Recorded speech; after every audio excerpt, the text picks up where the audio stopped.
I was shopping on one of those popular discount websites for things I didn't need when I came across a t-shirt that made me smile and audibly laugh. First thought, I have to have this. But while I added it to my cart immediately, it sat there for a full 24 hours while my brain ran through a tug of war over whether it was appropriate for a 40-something-year-old mom. So for the sake of clarity, picture this. There's an old-fashioned bike, the kind my grandma rode, with a basket on the front, and it's being pedaled by a raccoon.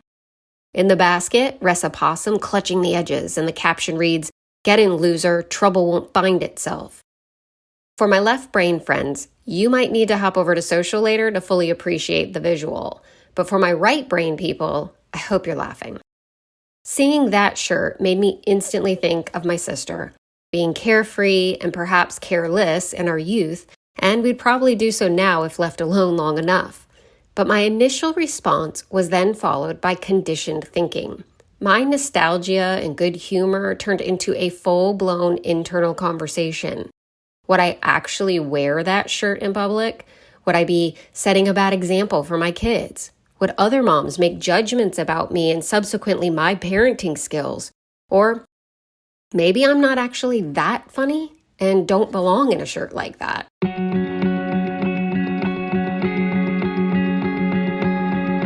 Welcome back to Gracefully Unraveled, a podcast where we explore the sacred messiness of motherhood, identity, and ego.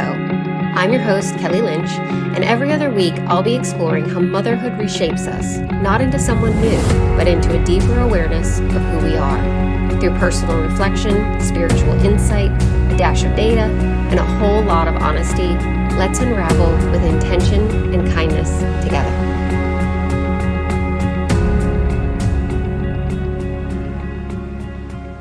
Maybe you didn't debate a possum shirt like I did, but have you ever laughed at a meme, maybe liked it, but stopped short of resharing it?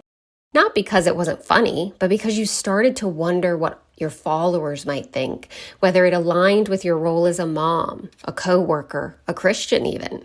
Whatever identity you were trying to protect in that moment, that little internal pause, that's what we're digging into today. I've spent most of my career in marketing and communications, so moments like this, analyzing the message against the target audience, feels familiar. In marketing, we call it audience segmentation.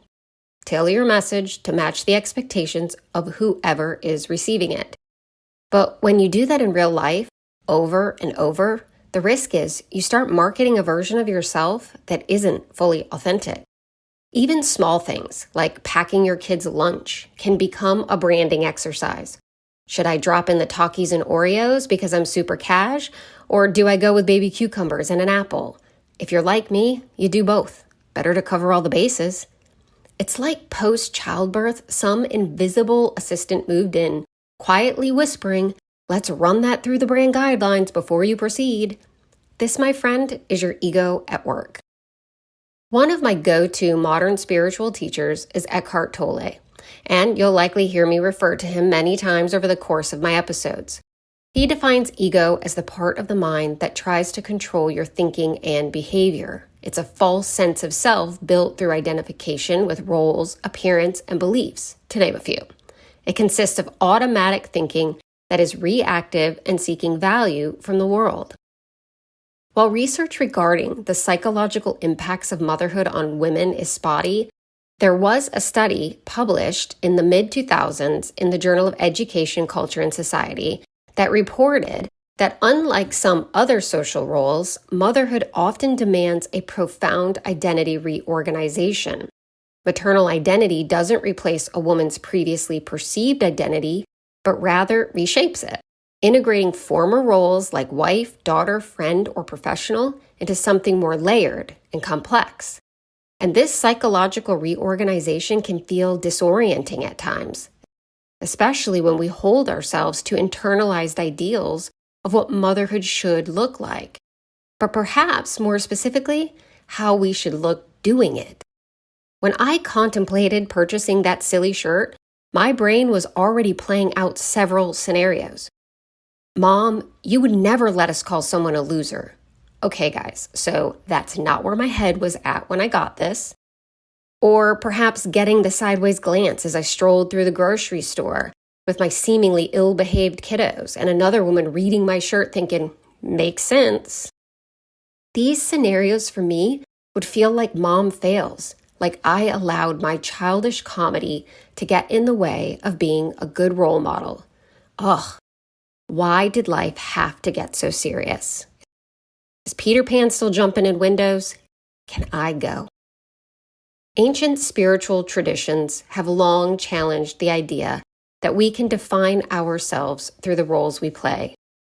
Lao Tzu, the Chinese philosopher and author of the Tao Te Ching, said, "He who defines himself can't know who he really is." In Taoism, the essence of being is fluid and undefinable.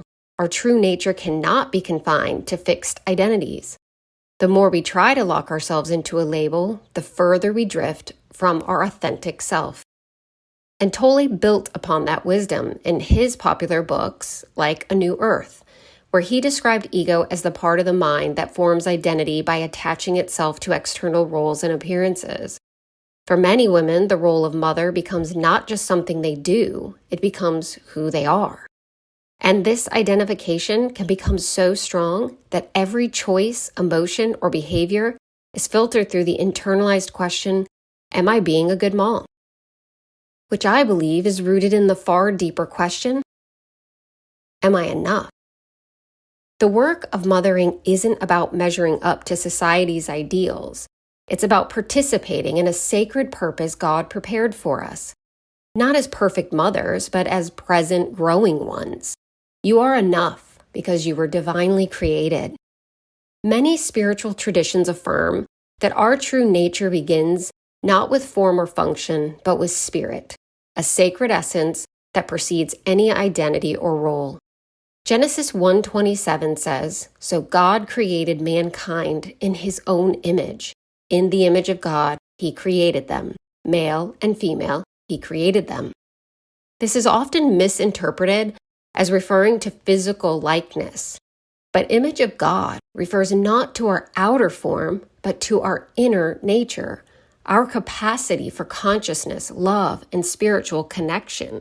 Being made in the image of God is a spiritual reality, not a physical or role-based identity. So here's where we bring it all home. It was never about the shirt. It's about how easily we attach meaning and worth to things like appearance and perception. It's about how subtly ego persuades us to protect our identity through curation, and how through motherhood we begin to see just how tangled those threads have become. But what if we didn't need to wear the perfect shirt, say the right thing, or parent in a way that earned us invisible applause? What if we let motherhood be something sacred we do with love, not the full definition of who we are? Thanks for listening to Gracefully Unraveled. If you'd like to go deeper with this week's reflection, head over to Instagram for this week's journal prompt or visit the links in the show notes. Be sure to click follow and tune in every other week for a new episode to grow together. Until next time, keep unraveling.